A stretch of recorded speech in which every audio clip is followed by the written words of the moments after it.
দেবাশিস দা হাওড়া থেকে এসেছেন। দেবাশিস দার একটি স্কুলও রয়েছে। আমাদের অগ্রজ বাচিক শিল্পী, তার কবিতার উচ্চারণে আমরা কম বেশি সবাই মুগ্ধ।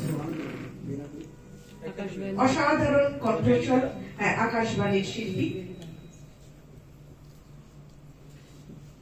এই তীর্থ দেবতার ধরণীর মন্দির প্রাঙ্গণে যে পূজার পুষ্পাঞ্জলি সাজাইল সযত্ন চয়নে, সায়াহ্নের শেষ আয়োজন, যে পূর্ণ প্রণাম খানি মোর সারা জীবনের অন্তরের অনির্বাণ বাণী জ্বালায় রাখিয়া গেল আরতির সন্ধ্যাদীপ মুখে।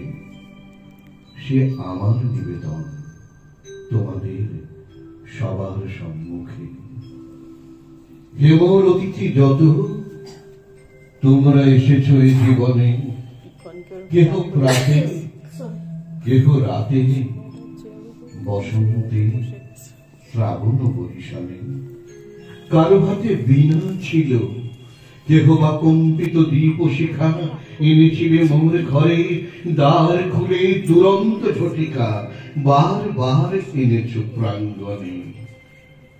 যখন গিয়েছ চলে দেবতার পদচিহ্ন রেখে গেছ মোর গৃহতলে। আমার দেবতা নিল তোমাদের সকলের নাম, রহিত পূজায় মোর তোমাদের সবারই প্রণাম। আসলে এনার যে কথাগুলো বললেন আমি একটু শুনি সবসময় কথাগুলো, রসদ্রে কি কবিতা বললেন, পার্থদা বললেন আমার দেবতাটা আপনারা, শিল্পীর দেবতা শ্রোতা, তাই আপনাদের অন্তর দেবতার শ্রীচরণে আমার প্রাণীর প্রতি নিবেদন করলাম। আরেকজনের কথা থেকে সূত্র ধরে আরেকটি বই রবীন্দ্রনাথের কথা থেকে উনি বলছিলেন না যে ঘরের খেয়ে বনের মোষ তাড়ানো। আমি গ্রাম বাংলার মানুষ, ঘরের খেয়ে বনের মোষ কি করে তাড়াতে হয় তাড়ানোও দেখেছি, মোষও দেখেছি, ঘরের খেয়ে হয়েছি। এগুলো কোনো কাব্যের কথা নয়, আমার উপলব্ধির কথা। তো রবীন্দ্রনাথ বলছেন এমন একটি ছেলে আছে যে ছেলেটা মাটি দিয়ে পুতুল তৈরি করে, পাহাড় তৈরি করে, রং দিয়ে ছবি আঁকে। কিছু কিছু ছেলে আছে যারা সারা বছর পড়াশোনা করে না, আবার খামোখা পরীক্ষায় পাশ হয়ে যায়। এই ছেলেটা বাড়িতে সবসময় অবজ্ঞা পায়,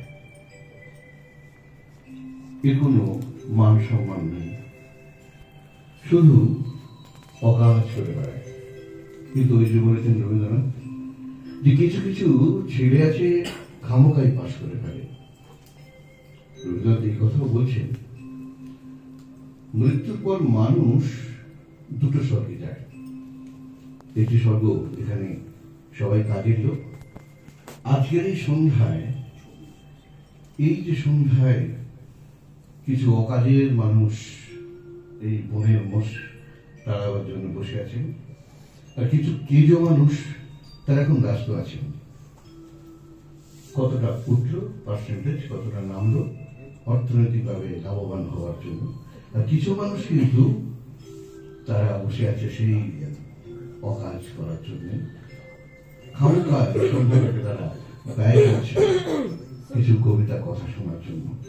তো রবীন্দ্রনাথ বলছেন এইসব মানুষগুলো মৃত্যু হলে যাবে কোথায় না সেই স্বর্গে যেখানে সব অকাজে লোকেরা থাকে, আর কিছু লোকেরা অন্য স্বর্গে থাকে। কিন্তু ভুল করে, যেমন ভুল হয় যেমন জীবন্ত মানুষের মতো, এই ছেলেটিকে স্বর্গের দূতেরা ভুল করে নিয়ে চলে গেল ভুল স্বর্গে, যে স্বর্গে শুধু কাজ। চাদরটা পেতে এক জায়গায় বসতে যাচ্ছে, সেখানেও ফসলের ক্ষেত, বীজ পোতা হয়ে গেছে, কে বলে উঠে যেতে হয় আর সরে যেতে হয়। এমনি ভাবে ছেলেটা ঘুরতে ঘুরতে ঘুরতে ঘুরতে একদিন স্বর্গের যে উৎসতলা, যেখানে ঝর্ণা থেকে স্বর্গের মেয়েরা জল নিয়ে যায়, সেখানে এসে হাজির হল। এর পরের অংশটা আমি রবীন্দ্রনাথের কথাতেই বলছি। ভারী এক ব্যস্ত মেয়ে স্বর্গের উৎস থেকে রোজ জল নিতে আসে। পথের উপর দিয়ে সে চলে যায় যেন সেতারে দ্রুততালের গতের মতো। তাড়াতাড়ি এলো খোঁপা বেঁধে নিয়েছে, তবু দু চারটে দুরন্ত আলোক কপালের উপর ঝুঁকে পড়ে তার চোখের কালো তারা দেখবে বলে উঁকি মারছে। সূর্যদেখার মানুষটি এক পাশে দাঁড়িয়েছিল চঞ্চল ঝর্ণার ধারে, তমাল গাছটির মতো স্থির। জানলা থেকে ভিক্ষুককে দেখে রাজকন্যার যেমন দয়া হয়, একে দেখে মেয়েটি তেমনি দয়া হলো। আহা, তোমার হাতে বুঝি কাজ নেই? নিঃশ্বাস ছেড়ে বেকার বললে, কাজ করবো তার সময় নেই। মেয়েটি ওর কথা কিছু বুঝতে পারলে না, বললে, আমার হাত থেকে কিছু কাজ নিতে চাও? বেকার বললে, তোমার হাত থেকে কাজ নেব বলে দাঁড়িয়ে আছি। কি কাজ দেব?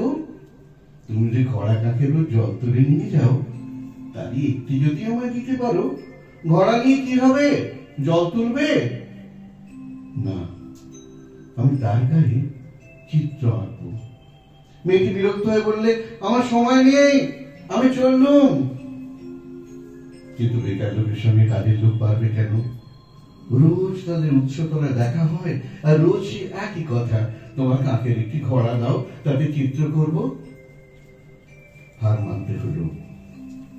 ঘোড়া দিলেই সেইটিকে ঘিরে ঘিরে বেকার আঁকতে লাগলো কত রঙের বাঘ, কত রেখার খেল। আঁকা শেষ হলে মেয়েটি ঘোড়া তুলে ধরে ঘুরিয়ে ঘুরিয়ে দেখলে, গুরু বাঁকিয়ে জিজ্ঞাসা করলে, এর মানে? বেকার বললে, এর কোনো মানে নেই। ঘোড়া নিয়ে মেয়েটি বাড়ি গেল। রাত্রে থেকে থেকে বিছানা ছেড়ে উঠে একা একা বিছানায় বসে সেই চিত্রটা দেখতে লাগলো। তার বয়সে এসে প্রথম এমন কিছু দেখছে যার কোনো মানে নেই। তার পরদিন যখন সে উৎসতলায় গেল, তখন তার দুটি পায়ে ব্যস্ততায় একটু যেন বাধা পড়েছে। পা দুটি যেন চলতে চলতে আনমনা হয়ে ভাবছে, যা ভাবছে তার কোনো মানে নেই। সেদিনও বেকার মানুষ এক পাশে দাঁড়িয়ে। মেয়েটি বললে, কি চাও? বেকার বললে, তোমার হাত থেকে আরো কাজ চাই। কি কাজ দেব? যদি রাজি থাকো, রঙিন সুতো বুনে বুনে তোমার বেনি বাঁধার দড়ি তৈরি করে দেব। কি হবে? কিছুই হবে না।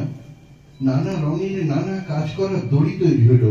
তখন থেকে আয়না হাতে নিয়ে বেনি বাঁধতে মেয়ের অনেক সময় লাগে। কাজ পড়ে থাকে, বেলা হয়ে যায়। এদিকে দেখতে দেখতে কেজস্বরকে কাজের মধ্যে বড় বড় ভাঁক পড়তে লাগলো। কান্নায় আর গানে সেই ভাঁক ভরে উঠল। সবকেও প্রবীণেরা বড় চিন্তিত হলো। তারা সভা ডাকলে।